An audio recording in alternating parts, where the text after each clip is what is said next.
Na semana passada, iniciamos falando a respeito de obediência e preguei a mensagem intitulada O Evangelho da Obediência. Gastamos tempo fazendo a fundamentação bíblica doutrinária, né? E eu destaquei três coisas aqui. Em primeiro lugar, a relação entre salvação e obediência. Depois nós vimos a obediência na vida cristã, depois de passarmos pela porta ao longo de todo o caminho. Em terceiro e último lugar, terminamos falando a respeito de como a graça se revela uma força capacitadora para que nós possamos andar em obediência. A ideia foi cobrir muito mais, né, uma visão panorâmica, abrangente do quão importante, significativo, central é o papel da obediência na vida cristã. Nós trabalhamos a obediência não como algo periférico, nem tampouco opcional, mas como cerne do propósito da obra redentora, restituir ao homem esse lugar, né, de poder viver a obediência que Deus espera de nós. Hoje eu quero continuar o assunto, mas eu quero tentar mexer um pouquinho mais naquilo que a gente classificaria de um terreno prático. Então eu quero que você abra a sua Bíblia, por gentileza, comigo, no Evangelho de Lucas, no capítulo 6, e nós vamos ler do verso 46 ao 49. Esse vai ser o nosso ponto de partida. Lucas capítulo 6, de 46 até o 49. Por que vocês me chamam Senhor, Senhor, e não fazem o que eu mando? Eu vou mostrar a vocês a quem é semelhante todo aquele que vem a mim, ouve as minhas palavras e as pratica. Esse é semelhante a um homem que, ao construir uma casa, cavou, abriu profunda vala e lançou o alicerce sobre a rocha. Quando veio enchente, as águas bateram contra aquela casa e não a puderam abalar, por ter sido bem construída. Mas o que ouve e não pratica é semelhante a um homem que construiu uma casa sobre a terra, sem alicerces. E quando as águas bateram contra ela, logo desabou. E aconteceu que foi grande a ruína daquela casa. Meu Deus, suplicamos graça, favor, a liderança do Teu Espírito Santo na condução, na exposição, na aplicação das verdades da Tua Palavra, e nós oramos que o Senhor possa trazer de fato entendimento espiritual, iluminar os olhos do nosso coração, do nosso íntimo, e nós clamamos que a Tua Palavra, ó Deus, não apenas traga a informação, mas ela venha fazendo aquilo que faz muito bem. Ela é como espada afiada de dois gumes, ela penetra ao ponto de dividir alma e espírito, juntas e medulas, e é apta para discernir os intentos do coração. Nós oramos que possamos enxergar não apenas aquilo que o Senhor propõe, mas nós oramos que ela traga à tona também aquilo que está dentro de nós, aquelas áreas que necessitam de ajuste, de sujeição ao Senhor, que precisam ser calibradas hoje na presença do Senhor.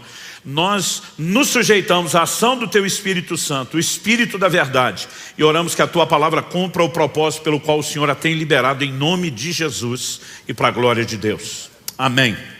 Bom, tanto no Evangelho de Lucas como no Evangelho de Mateus, essa alegoria, essa parábola que Jesus apresenta dos dois tipos de casa, ela vem quando ele arremata o chamado Sermão do Monte.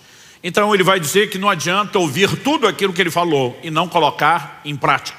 Ou seja, o propósito pelo qual Deus tem nos dado a sua palavra é porque ele espera basicamente, para simplificar, ele espera de nós uma única coisa: obediência. Mas Lucas registra um detalhe interessante, é o questionamento de Jesus no verso 46. Por que é que vocês me chamam Senhor se não fazem aquilo que eu mando? Nós afirmamos aqui na semana passada que a salvação depende do reconhecimento do senhorio de Cristo. Paulo diz em Romanos, no capítulo 10, nos versículos 9 e 10, se no teu coração creres que Deus ressuscitou a Jesus dentre os mortos e com a tua boca confessares a Jesus como Senhor, será salvo. Porque com o coração se crê para a justiça, com a boca se faz confissão a respeito da salvação. Ou seja, a salvação está atrelada não apenas à fé na morte e ressurreição de Jesus, no sacrifício que ele fez em nosso lugar, mas está também na disposição de, como falamos na semana passada, das obras de fé. A fé tem uma confissão, a fé tem uma visão e a fé tem obras. E nós vimos que parte dessas obras da fé é a rendição, é a disposição de obediência, a semelhança de Abraão, que Hebreus 11:8 diz que Abraão, pela fé, obedeceu. Então, colocar o coração em plena sujeição a Jesus como Senhor é o cerne da obra da salvação. Nós temos a mania de dizer, olha, tem que confessar Jesus Salvador. Isso não está na Bíblia. É lógico que Ele é Salvador. A Bíblia diz, se nós cremos e confessarmos Ele Senhor, seremos salvos. Se somos salvos é porque Ele salva. Mas Salvador nunca foi o objeto da confissão. O objeto da confissão é Senhor, é o seu senhorio. E se a salvação depende da sujeição ao senhorio, e a essência do senhorio é obediência, e é isso que Jesus está dizendo, por que me chamam Senhor se não vão fazer o que eu mando? Né? Então, obviamente, nós mostramos desde a semana passada como os assuntos de obediência, salvação e a vida cristã estão atrelados, é impossível separá-los. Mas nessa parábola proposta por Jesus, Ele fala de um construtor sábio, sensato, que não apenas constrói sobre o alicerce. Eu gosto dessa declaração de Lucas que diz que ele abre uma profunda vala. Ele lança alicerces sobre a rocha e de forma inteligente ele edifica uma casa que dura. Então Jesus diz, quando vem a enchente, ela não pode derrubar. Mas a Bíblia fala de um outro construtor que não se preocupa com o fundamento, com o alicerce e constrói sobre a terra. E quando as águas vêm, e acredite, as águas da adversidade virão sobre todos. Mas o que determina se o que você está construindo vai durar é a forma como você constrói. E nós precisamos entender que uma vida cristã que não é fundamentada na obediência, ela tem prazo de validade e essa casa em algum momento vai cair. Então Jesus está dizendo, não se iluda. Ou você me leva a sério, obedecendo o que eu estou propondo, ou você está enganando a você mesmo, e é só uma questão de tempo, a casa vai cair.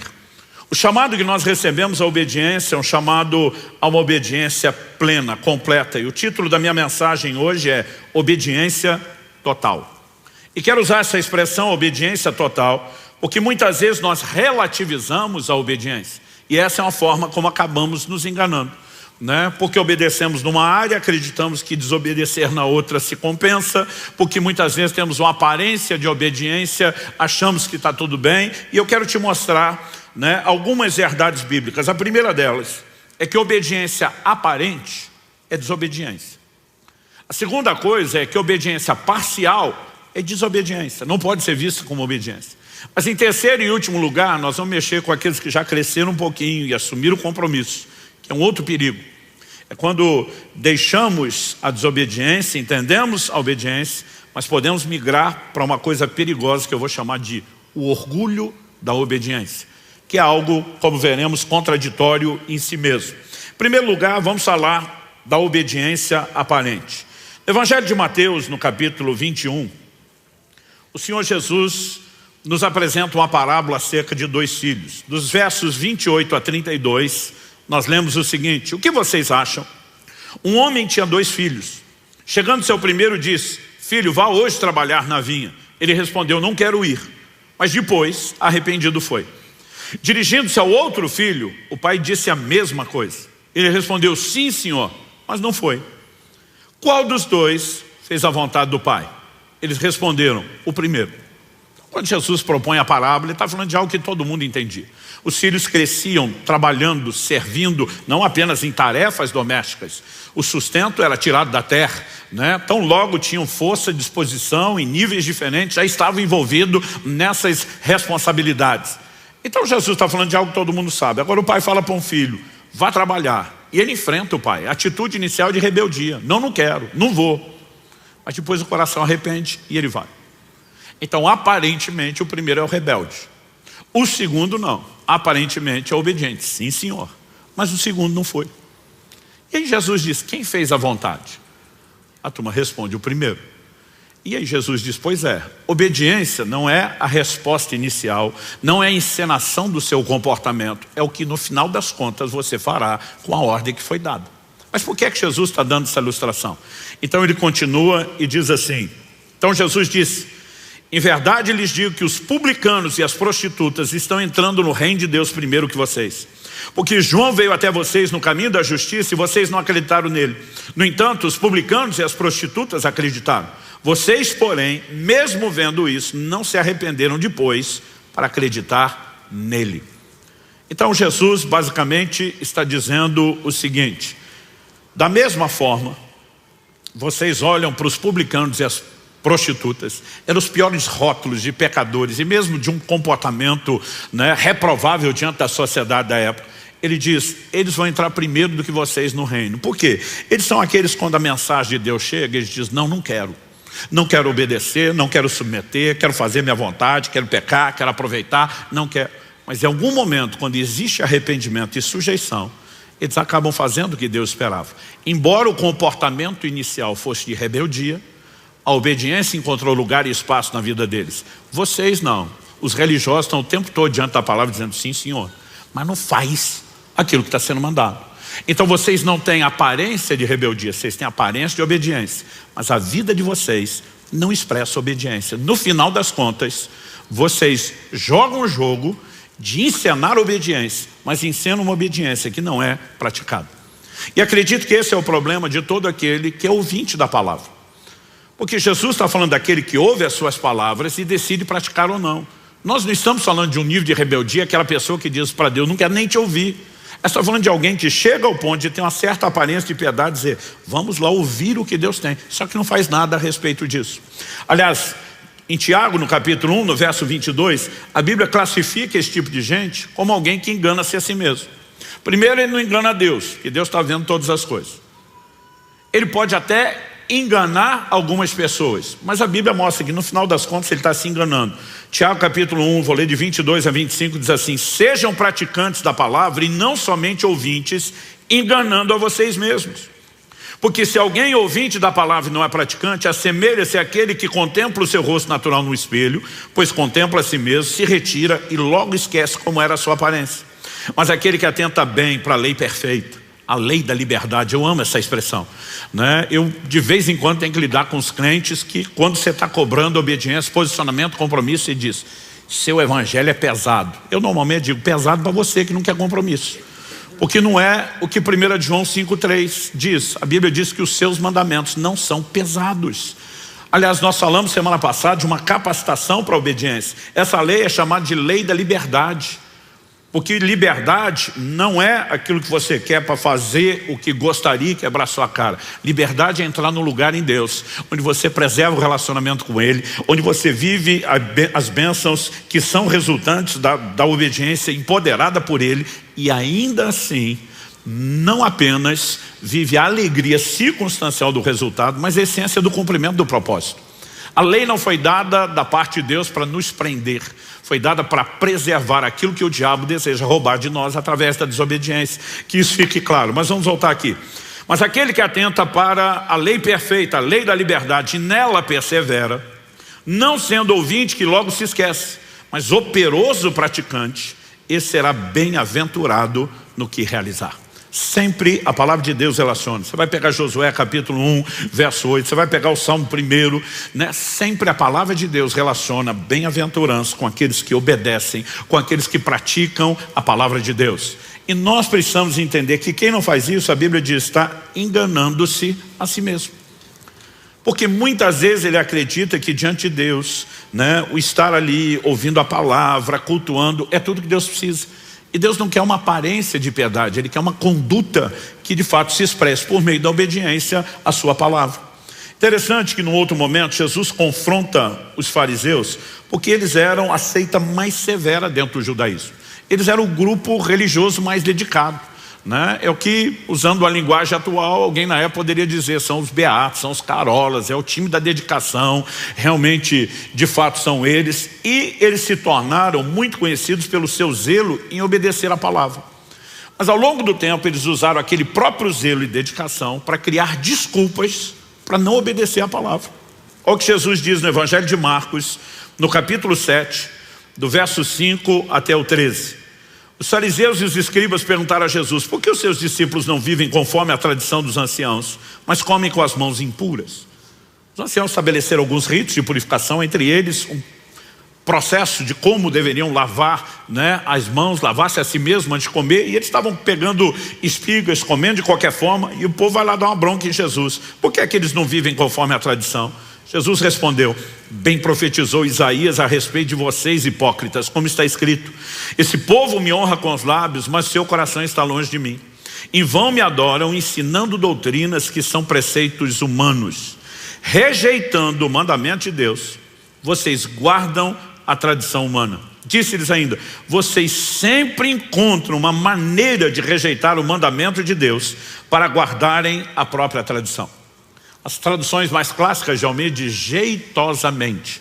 A palavra traduzida jeitosamente, kalos, fala de algo belo, né? Ou seja, diz, vocês embelezam a desculpa da desobediência de vocês.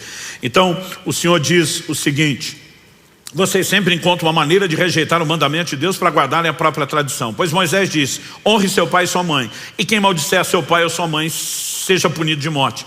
Vocês, porém, dizem que se alguém disser ao seu pai ou à sua mãe, aquilo que você poderia receber de mim é corbã, isso é oferta ao Senhor, então vocês o dispensam de fazer qualquer coisa em favor do seu pai ou da sua mãe, invalidando a palavra de Deus por meio da tradição que vocês mesmos passam de pai para filho. E fazem muitas outras coisas semelhantes. Ou seja, Jesus está dizendo, vocês conseguiram criar rituais, aparências de piedade que negam a palavra. Conversa é essa. A Bíblia manda honrar pai e mãe. E fala das consequências de você agir da forma inversa. Agora vocês dizem que quando a pessoa consagrou a Deus aquilo, ela não deve mais obediência. Jesus está dizendo que conversa é essa. Eu imagino fosse numa linguagem de hoje mais aberta, escancarada, o Senhor Jesus perguntando, que palhaçada é essa?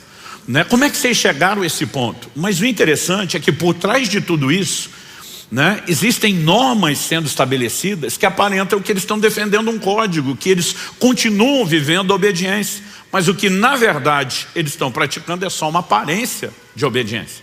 Existem muitas formas pelas quais nós podemos fazer isso. Eu me lembro de um fato curioso. Na adolescência, quando fui cheio do Espírito Santo, estava com o coração disposto a buscar Deus, é lógico que você quer conectar na turma que está levando Deus a sério. É muito melhor você estar acompanhado dessa turma dos que não estão levando Deus a sério. E acredite, dentro da igreja pode ter de tudo. Mas mesmo essa turma queria levar Deus a sério, eu vi essa turma inventar umas regras que eu falava para eles, de onde vocês tiraram isso? Então, por exemplo, o grande desafio dos jovens e adolescentes que sabiam a importância de andar em pureza, a maioria de nós, todos tínhamos decidido, nós vamos esperar o casamento, vamos fazer tudo certo, mas existia um zelo até para a forma como olhava para as mulheres. Jó 31:1 diz, fiz aliança com os meus olhos, como pois os fixaria numa vista? Então você olha para um cara mundano, às vezes a mulher passa, ele dá o raio-x de alto a baixo, né? Consegue avaliar, imaginar tudo que quer. A conduta de um homem de Deus não deve ser dessa forma. E essa hora que pelo menos os machos tinham que dizer um amém aí, vamos lá. Mas a garotada, essa turma, dizia o seguinte, que a primeira olhada não é pecado. O que é a primeira olhada? A moça passou, às vezes o camarada assim dá aquela espiada, mas daqui a pouco ele pensa o que é que realmente passou e diz que a segunda olhada é que é pecaminosa. A primeira não tinha má intenção. Eu dizia para eles, então olha a primeira e não para até o fim. Está resolvido o problema. A questão não é quantas vezes olha, Jesus fala sobre a intenção do coração. E às vezes nós ficamos inventando algumas outras regras para simplesmente maquiar aquilo que claramente está lá. Dá para entender isso? E nós temos uma capacidade de articular e inventar essas coisas que é incrivelmente criativo. Segunda coisa que eu quero falar. Obediência parcial, assim como a aparente, é desobediência. Não tem outro rótulo. 1 Samuel, no capítulo 13, a palavra de Deus fala a respeito de Saul. Saul foi o primeiro rei que a nação de Israel tem, escolhido pelo próprio Deus. Deus sinalizou quem seria a pessoa. 1 Samuel capítulo 13, verso 8, diz o seguinte, Samuel dá uma instrução ao rei Saul, de que ele esperasse um prazo determinado, e que ele esperasse Samuel chegar para oferecer o sacrifício. O texto diz assim, Saul esperou 7 dias, segundo o prazo determinado por Samuel. Mas como Samuel não vinha a Gilgal, o povo foi se espalhando dali. Então Saul disse, tragam-me aqui o holocausto e as ofertas pacíficas, e ofereceu o holocausto. Mal tinha ele acabado de oferecer o holocausto, eis que chegou Samuel. Saul saiu ao encontro dele para o saudar. Samuel perguntou, o que foi que você fez? Saul respondeu, vendo que o povo ia se espalhando daqui e que você não vinha no prazo combinado e que os filisteus já tinham se ajuntado em Micmas, eu disse comigo, agora os filisteus irão contra mim em Gilgal e ainda não busquei a face do Senhor. Assim, forçado pelas circunstâncias, ofereci holocaustos. Então Samuel disse a Saul, verso 13, você cometeu uma loucura, não guardando o mandamento que o Senhor seu Deus lhe ordenou, pois o Senhor teria confirmado para sempre o seu reino sobre Israel. Mas agora o seu reinado não subsistirá. O Senhor buscou para si um homem segundo o seu coração e já lhe ordenou que seja príncipe sobre o seu povo, porque você não guardou o que o Senhor lhe ordenou. Honestamente, às vezes eu li essas coisas e eu pensava, poxa, Deus jogou duro com Saul. O cara deu um deslize e já foi limado, já foi jogado para fora. E interessante que Samuel diz, Deus já achou um outro segundo o seu coração. Só quando o outro segundo o seu coração é colocado, ele fez algumas coisas piores do que o primeiro. Eu dizia para Deus, por que o segundo não foi limado fora? Porque muitas vezes nós achamos que Deus está avaliando um momento, um comportamento. Mas não foi isso que Deus explicou para Samuel na hora de escolher os filhos de Jessé. Deus diz, o homem olha a aparência, Deus vê o coração. E o coração é aquilo que determina como será o nosso comportamento. Deus não estava avaliando uma ação de Saul. Na verdade, que nós percebemos que a Bíblia vai mostrando várias ações de alguém que oferece a Deus obediência parcial. Me espera 7 dias, não faça nada até que eu chegue para o sacrifício. Bom, deu 7 dias, esperei. Mas Samuel não chegou ainda, problema dele. Eu obedeci uma parte, ele devia ter se esforçado na dele. As pessoas que praticam obediência parcial, elas sempre têm alguma coisa dentro delas para justificar a relativização, a compensação. É quase como se fosse mais ou menos assim, obedeci nessa área, tudo bem se eu desobedecer na outra, porque um pelo outro, e esse aqui é mais importante, eu acho que no final meu saldo está bem. E não é dessa forma que Deus olha. Em Tiago, no capítulo 2, nos versos 10 e 11, a Bíblia diz, pois quem guarda toda a lei, mas tropeça em um só ponto, se torna culpado de todos. Porque aquele que diz não cometa adultério, também ordenou não mate. Ora, se você não comete adultério, porém mata, acaba sendo transgressor da lei.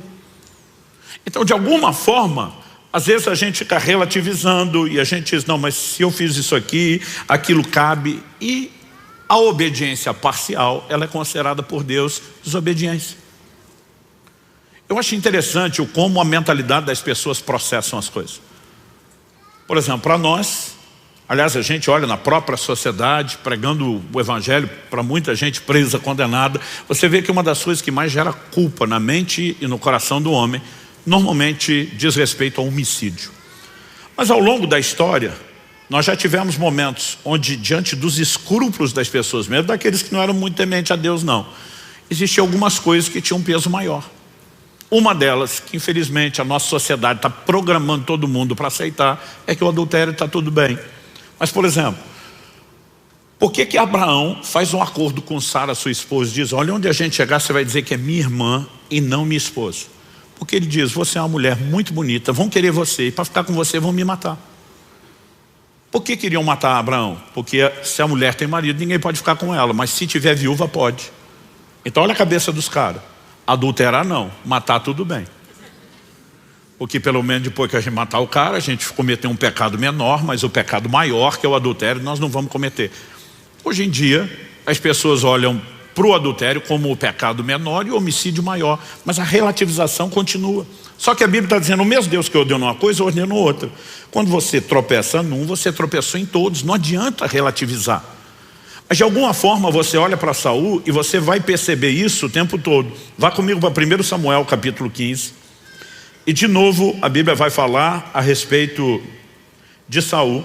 E a Escritura nos mostra o como de fato aquilo era uma conduta recorrente.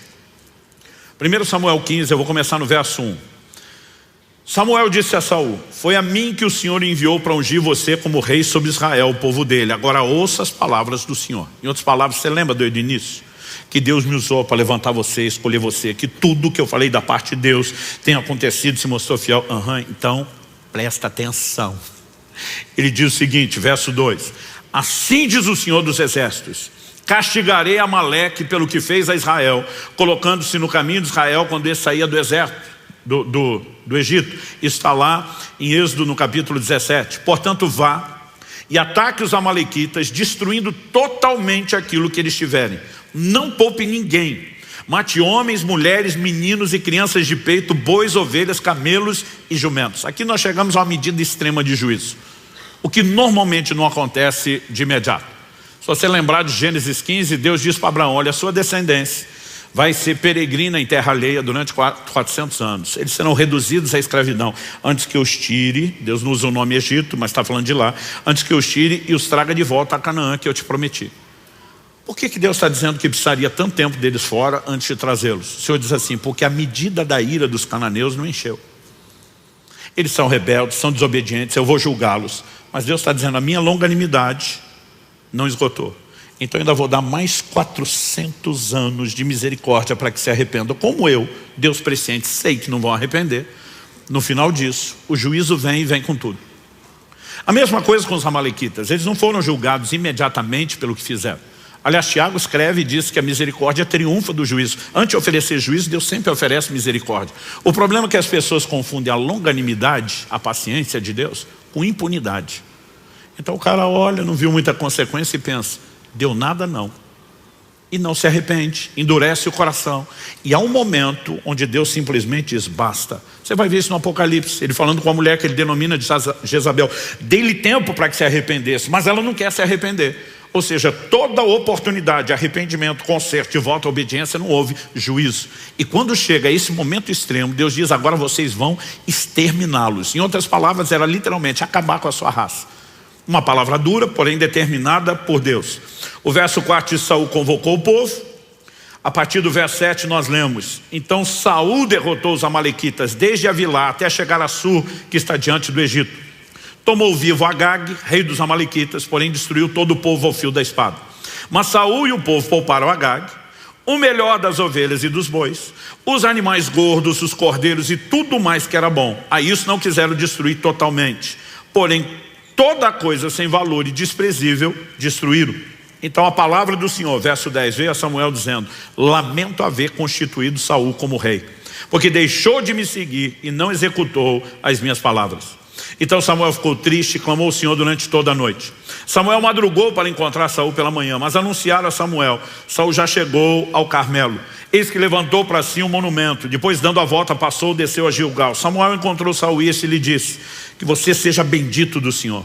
Executei as palavras do Senhor. Cara de pau. Mas Samuel perguntou, então que balido de ovelhas é esse nos meus ouvidos e o mugir de bois que estou escutando? Saul respondeu, trouxeram isso dos amalequitas, porque o povo guardou o melhor das ovelhas e dos bois para o sacrificar ao Senhor seu Deus. O resto nós destruímos totalmente. Então Samuel disse a Saul, espere, vou declarar a você o que o Senhor me disse essa noite. Saul respondeu, fale. Samuel continuou, não é verdade que mesmo sendo pequeno aos seus próprios olhos, você foi colocado por cabeça das tribos de Israel? O Senhor o ungiu como rei de Israel. O Senhor o enviou esse caminho e disse, vá e destrua totalmente esses pecadores, os amalequitas, e lute contra eles até exterminá-los. Por que então você não deu ouvidos à voz do Senhor, mas se lançou sobre o despojo e fez o que era mal aos olhos do Senhor? Então Saul disse a Samuel, pelo contrário, dei ouvidos à voz do Senhor e segui o caminho pelo qual o Senhor me enviou. Eu trouxe Agag, o rei de Amaleque, e destruí totalmente os amalequitas. Mas o povo pegou o despojo das ovelhas, dos bois, o melhor do que estava destinado à destruição, para oferecer ao Senhor, seu Deus, em Gilgal. Interessante essa expressão que aparece aqui, destinada à destruição, é a palavra hebraica Sherem. É a mesma usada quando Deus diz para Josué, quando vocês conquistarem Jericó, ninguém pegue nada, o ouro, o tesouro, a prata são consagrados a Deus. O resto, Xerém. A palavra Xerém significa consagrado à destruição. Então muitas vezes é traduzido como condenado. É uma expressão difícil, mas é uma consagração que se faz a Deus, porém a destruição. E Deus tinha determinado que os amalequitas eram o quê? Xerém. Não tinha que pegar despojo. Não era para desfilar com Acabe vivo, para tentar mostrar. Era uma parte da cultura, humilhar o rei que foi conquistado. Então Saul precisava daquilo, mas ele desobedece a Deus em todos esses detalhes. Mas o pior é que o cara de pau fica dizendo, não, eu fiz o que Deus pediu. E essa aparente desobediência é só porque aqui nós temos motivos para honrar a Deus. Mas o que é honrar? Era pegar um animal bom e sacrificar e matar. Se matasse antes, não era a mesma coisa? Mas de alguma forma não era esse o interesse. Olha o que diz o verso 22. Porém Samuel disse, e aqui precisa chamar minha sua atenção, será que o Senhor tem mais prazer em holocaustos e sacrifícios do que no obedecer a sua palavra? Eis que obedecer é melhor do que o sacrificar, e ouvir melhor do que a gordura de carneiros. Nós lemos esse texto semana passada. Porque a rebelião é como o pecado da feitiçaria, e a obstinação é como a idolatria e o culto a ídolos do lar. Por você ter rejeitado a palavra do Senhor, também ele o rejeitou como rei. Os israelitas entendiam o forte zelo revelado de Deus contra toda idolatria e contra toda feitiçaria. Ele está dizendo, a rebelião é igualzinho. Da mesma forma que o feiticeiro se expõe à ação demoníaca, o rebelde e o desobediente também. Aliás, nós precisamos entender isso, que a nossa força ou autoridade contra o reino das trevas está atrelada à nossa disposição de obediência e sujeição a Deus. Tiago capítulo 4, você vai ler lá a declaração: sujeitai-vos, portanto, a Deus e resistir o diabo e ele fugirá de vós. Tem crente tentando praticar só o resistir o diabo, sem praticar o sujeitai-vos a Deus. Agora, você só pode exercer autoridade quando está submisso à autoridade. Aquele centurião romano que vem pedir que Jesus cure o seu servo, ele diz assim: eu sou um homem sujeito à autoridade e tenho homens debaixo da minha autoridade. Ou seja, falando na cadeia de comando do exército, ele está dizendo o seguinte: se eu sou major, tem coronel, né, tem generais, tem patentes acima de mim, eu sou sujeito a eles. Mas eu também tenho gente debaixo de mim. Tem capitão, tem tenente, tem gente para obedecer minha voz de comando. E a minha capacidade de poder exercer autoridade para baixo depende da minha sujeição à autoridade para cima. No reino de Deus não é diferente. A Bíblia diz: se você se sujeita a Deus, a autoridade maior, você pode expressar autoridade contra Satanás e o reino das trevas. Mas se não faz isso, não. E muitas vezes nós não percebemos o quão sério é. Você não só não pode resistir, como passar a ser resistido, tocado, atacado pelo reino das trevas quando está andando em obediência. Ainda que seja, andando em desobediência, ainda que seja parcial. Ao olhar para as escrituras, a gente percebe que demora para Saul admitir. Finalmente no verso 24 nós lemos: então Saul disse a Samuel: pequei, pois transgredi o mandamento do Senhor e as palavras que você falou, porque temi o povo e dei ouvidos à voz deles. No final das contas, todo desobediente sabe.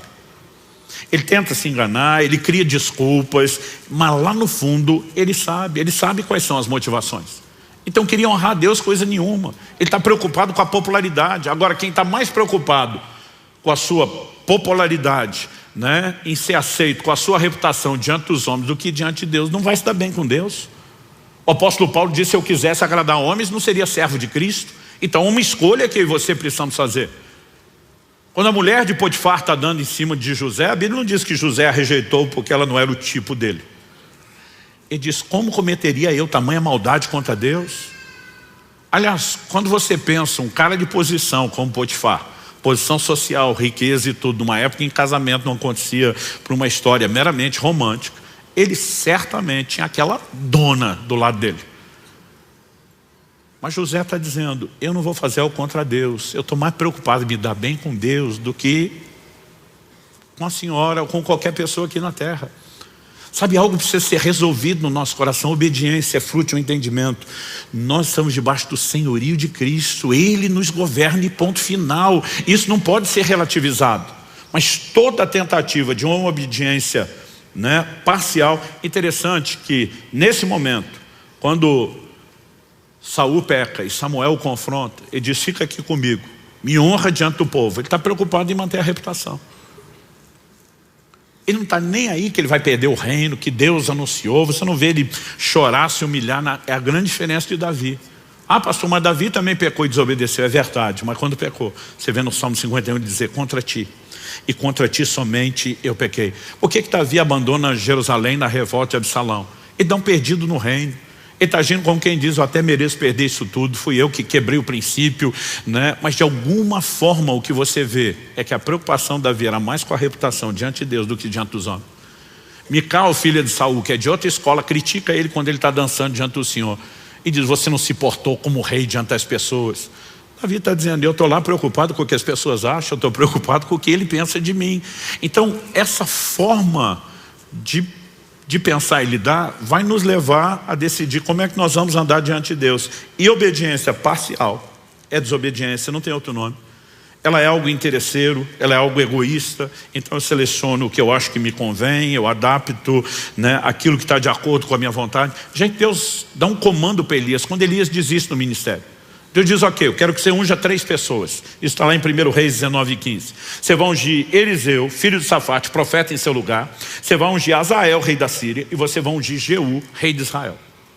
O que o Elias fez? Foi lá e ungiu só Eliseu. Nunca ungiu os outros que Deus mandou. Porque basicamente ele está dizendo, o que eu quero é cair fora. O Senhor já falou, quem é o substituto, eu unjo ele que resolve o problema. E quem teve que ungir os dois reis foi Eliseu. Azael, a menção de Azael sendo ungido rei por Eliseu está em 2 Reis 8, de 7 a 13. E a menção de Jeú sendo ungido rei sobre Israel por Eliseu está em 2 Reis 9, de 1 a 3. De alguma forma Elias diz, eu quero garantir ao meu lado. Toda obediência parcial, ela não reflete submissão, e Deus trata de uma forma diferente. Então não adianta eu e você relativizarmos isso. Quem está entendendo? Amém. Mas, para aqueles de nós que começamos a crescer e amadurecer, e a obediência é um processo, é algo que se aprende. O livro de Hebreus nos diz lá no capítulo 5, e eu acho muito importante que a gente entenda isso. Hebreus capítulo 5 nos fala a respeito de Jesus, nos versos 7 a 9, assim: ele, Jesus, nos dias da sua carne, tendo oferecido com forte clamor e lágrimas, orações e súplicas a quem o podia livrar da morte, foi ouvido por causa da sua reverência.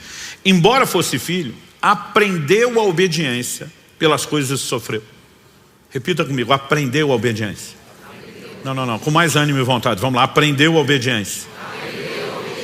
O texto diz, aprendeu a obediência pelas coisas que sofreu e tendo sido aperfeiçoado, tornou-se o autor da salvação eterna para todos os que lhe obedecem. Aquele que aprendeu a obediência salva os que lhe obedecem. Essa frase, aprendeu a obediência, ela deu nó na minha cabeça muitas vezes. E peraí, a Bíblia diz que Jesus nunca pecou. Pecado é desobediência. 1 João, capítulo 3, verso 4, diz que o pecado é a transgressão da lei, ou seja, a desobediência. Ele nunca pecou, ele sempre foi obediente. Como é que está dizendo que aprendeu a obediência? Nós precisamos entender que a obediência, ela poderia ser classificada em níveis distintos de maturidade. Aqui o texto não está dizendo que ele não sabia nada, ele está dizendo que ele está enfrentando uma situação que vai gerar conflito de vontades. Coração de Jesus no Getsemane: se possível, passe de mim esse cálice. No entanto, eu não estou aqui para defender a minha vontade, seja feita a sua, não a minha. Há um conflito de vontade acontecendo para esse nível que ele não chegou antes. Paulo, em Filipenses 2, vai falar de Jesus assim: foi obediente até a morte, e morte de cruz.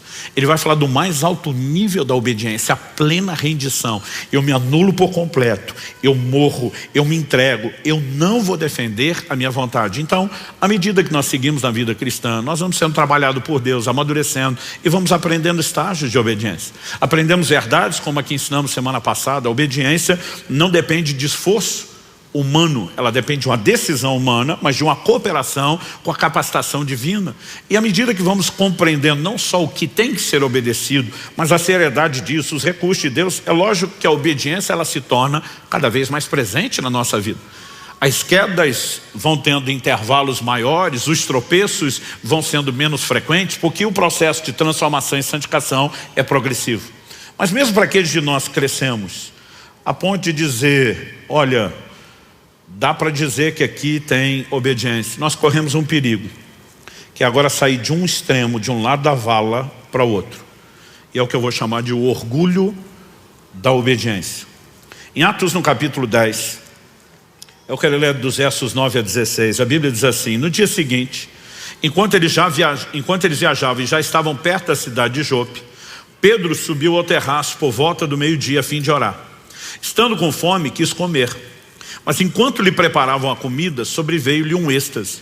Viu o céu aberto e um objeto como se fosse um grande lençol que descia do céu e era baixado à terra pelas 4 pontas, contendo todo tipo de quadrúpedes, répteis da terra e aves do céu. E ouviu-se uma voz que se dirigia a ele: levante-se, Pedro, mate e coma. Mas Pedro respondeu: de modo nenhum, Senhor, porque nunca comi nada que fosse impuro ou imundo. Pela segunda vez a voz lhe falou: não considere impuro aquilo que Deus purificou. Isso aconteceu 3 vezes. E em seguida, aquele objeto foi levado de volta para o céu. O apóstolo Pedro está chegando em Jope, está com fome, a turma resolve preparar, a comida, o almoço, mas a Bíblia diz que ele sobe ao terraço. Por volta do meio-dia, o sol comendo solto, mas ele diz: vamos orar, vamos buscar Deus. Quando ele está no momento de oração, ele tem um êxtase. Alguns acreditam que isso é um arrebatamento de sentidos, Ele simplesmente desliga do natural e ele entra numa percepção do mundo espiritual. Um lençol vem sendo baixado do céu, segurado pelas 4 pontas, e quando o lençol é baixado, que ele percebe que ali tem todo tipo de animais, todos. Aliás, a Bíblia é bem detalhada nisso, quando diz, contendo todo tipo de quadrúpedes, répteis da terra, aves do céu. E ele ouve uma voz, bem sugestiva para quem foi orar enquanto está com fome e estão preparando o almoço. Levanta, mata e come. Pedro está em oração, ele sabe que é experiência espiritual, ele sabe que aquilo desce do céu e ele sabe que é Deus falando. Porque ele responde, de modo nenhum, Senhor. Deus está dando um comando, levanta, mata e come. De jeito nenhum, Senhor. Nem o Senhor vai me fazer desobedecer. Por quê? Pedro, como judeu, cresceu entendendo determinações, como lá do livro de Levítico, tem um capítulo inteiro falando, enorme por sinal, falando a respeito dos animais que eram puros e os impuros. Nós falamos semana passada sobre mudança de lei. Nós temos texto no Novo Testamento dizendo que Jesus declarou puros todos os alimentos. Essa distinção não haveria mais. Mas o propósito aqui da visão não era detalhar o que é que está acontecendo. E Pedro, antes não podia, agora pode. É o próprio Deus dizendo, come, de jeito nenhum, Senhor. Eu tenho um histórico de obediência e não é o Senhor que vai manchar o meu currículo. Ele está tão orgulhoso da obediência que a vida inteira lhe prestou, que agora ele está cego para continuar obedecendo. Dá para perceber? E sabe, eu costumo dizer que esse tipo de comportamento, ele acaba se tornando profundamente perigoso. Jesus falou a respeito disso em Lucas, no capítulo 18, de 9 a 14. Normalmente, a gente olha para os fariseus como se fosse um bando de hipócritas. Eles não começaram como hipócritas. Eles começaram como um movimento zeloso de respeitar, obedecer a palavra, levar Deus a sério e se perderam no processo. Lucas capítulo 18, de 9 a 14. Jesus também contou essa parábola para alguns que confiavam em si mesmos, por se considerarem justos e desprezavam os outros. Então a parábola tem destino certo. Quem confia em si, se acha justo e ainda se compara a ponto de desprezar os outros, olhando com desdém, dizendo eu sou melhor do que você. Ele diz, 2 homens foram ao templo para orar.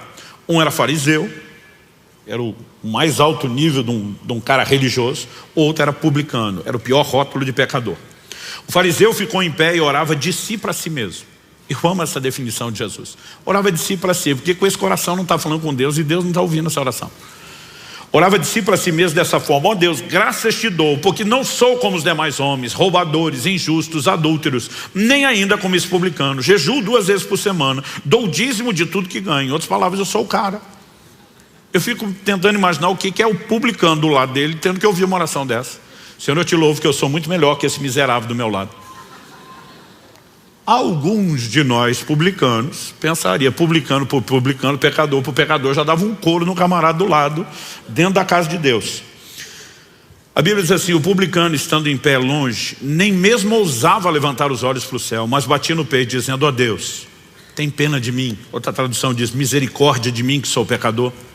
Digo a vocês que este desceu justificado para sua casa e não aquele. Porque todo o que se exalta será humilhado, mas o que se humilha será exaltado. Que esse texto seja devidamente entendido. Deus não está punindo o obediente para recompensar o desobediente. O assunto agora é humildade ou orgulho. E isso é o que está sendo abordado. Só que a Bíblia diz claramente que Deus resiste ao soberbo.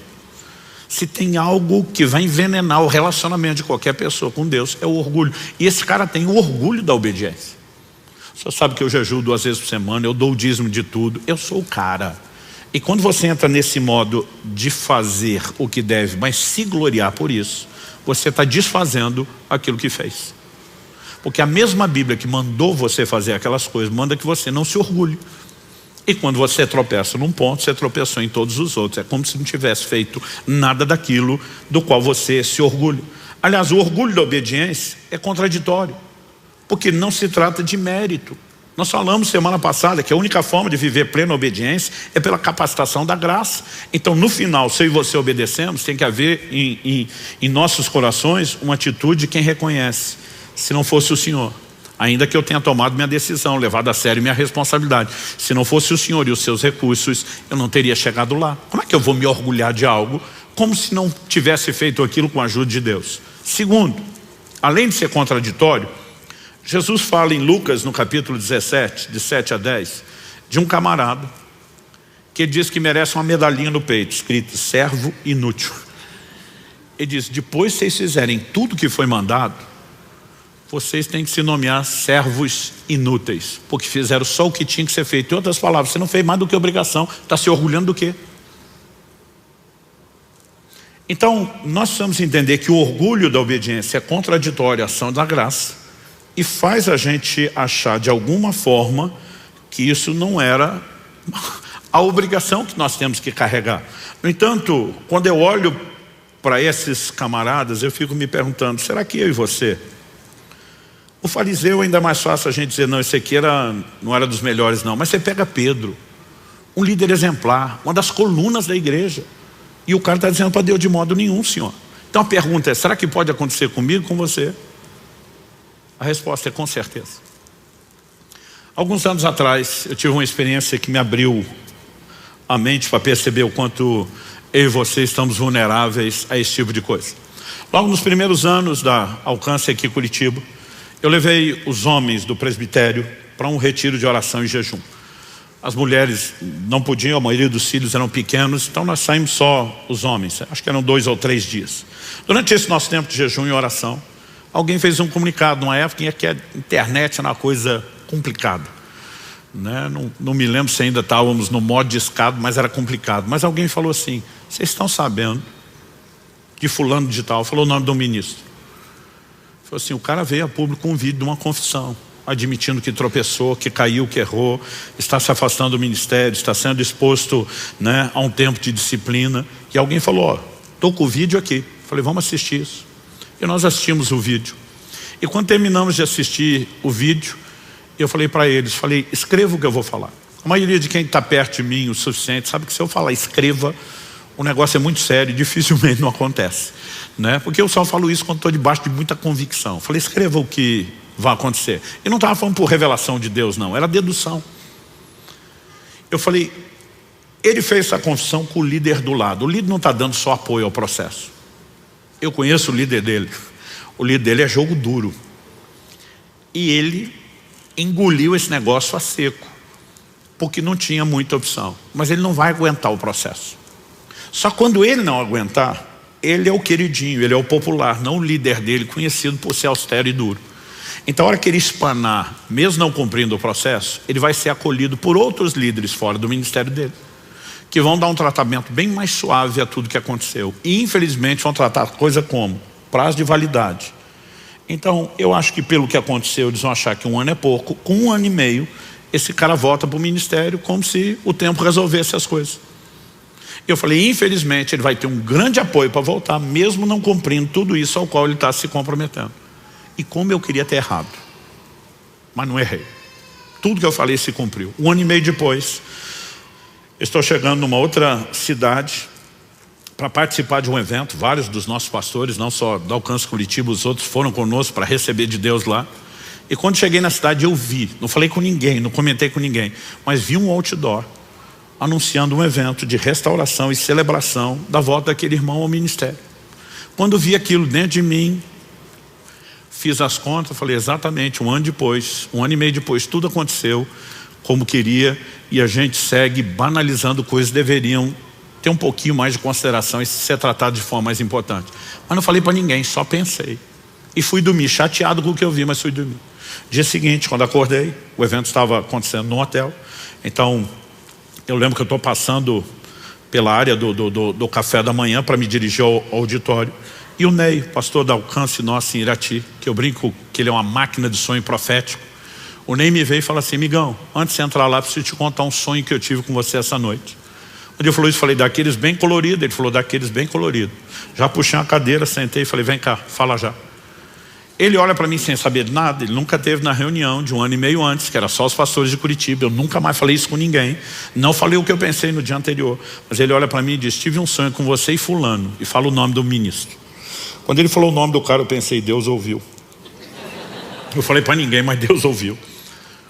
Aí diz, vocês estavam numa sala, não era uma sala de uma casa, de uma igreja, não sei definir, um ambiente um pouco mais amplo. E você estava tentando expulsar um demônio dele. Eu interrompi e falei, mas ele não estava endemoniado. Ele falou, todo mundo sabia que não, mas você tratava ele como se tivesse. Só isso já teria acabado comigo. Mas o curioso é que parece que eu sabia tudo que ele ia falar. E eu entendi até por que a simbologia do sonho. Aí ele falou, você está lá tentando expulsar o demônio e entra uma outra pessoa na sala. Quando essa pessoa entra, ele falou, ele não se identificou como tal.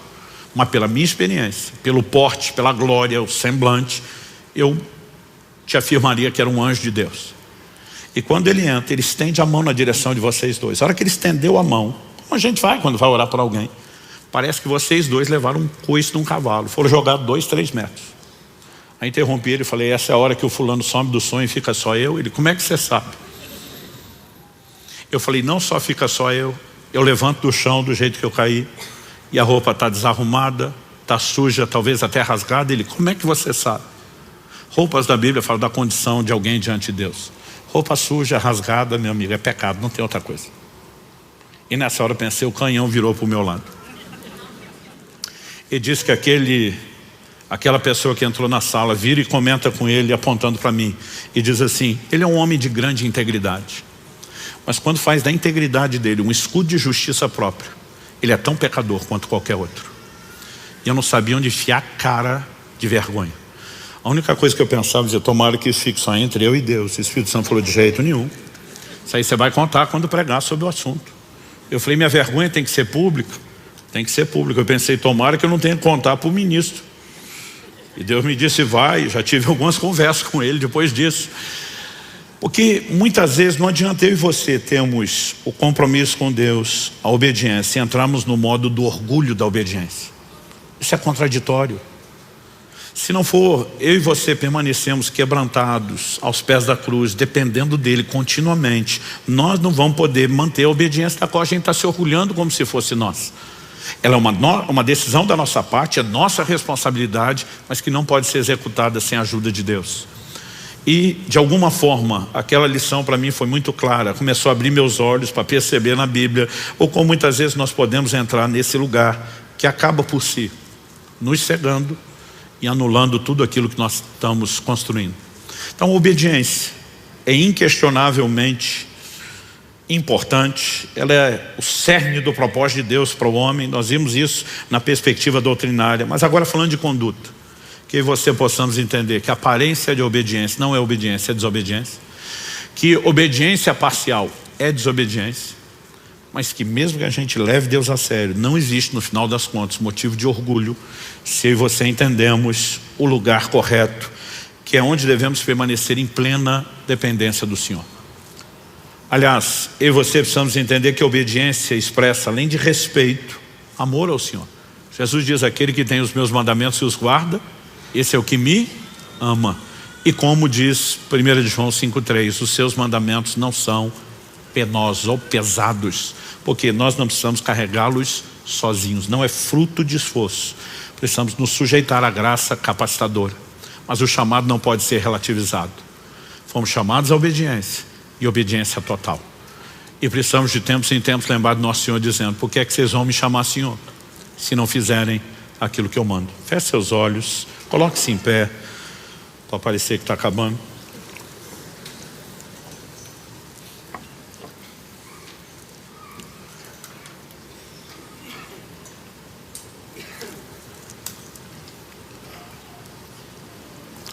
Meu Deus, nós reconhecemos que se o Senhor não vivificar a Tua palavra dentro de nós, sairemos apenas com um pouco mais de informação,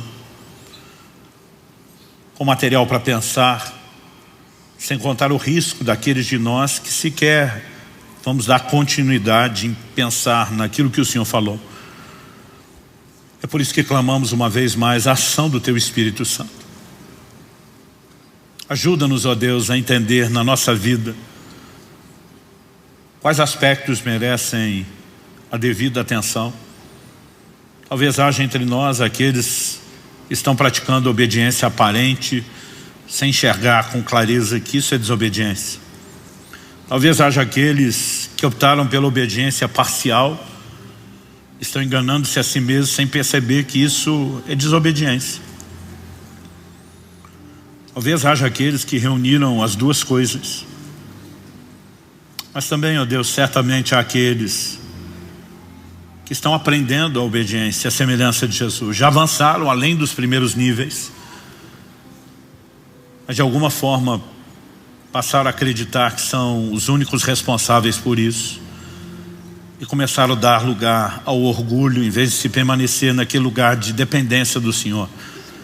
Isso estanca o fluxo dos seus recursos, impede-nos de continuar a dar a obediência que demos antes com a tua ajuda e nos coloca num lugar de reprovação.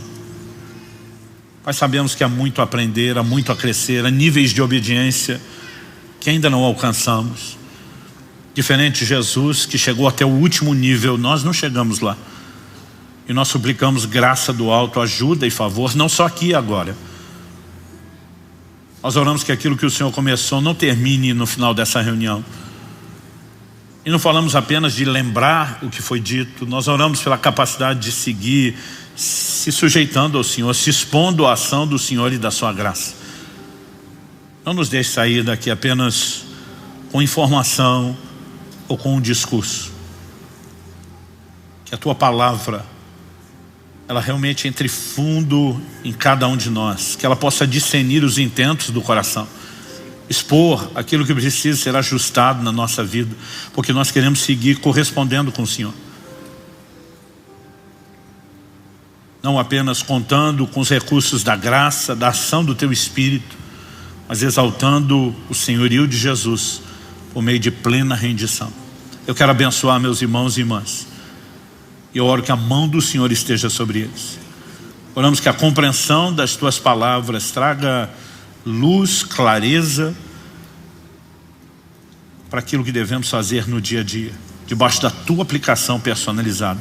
E desde já te agradecemos por tudo aquilo que o Senhor fará. Nós oramos em nome de Jesus. Se você crê e concorde, diga amém.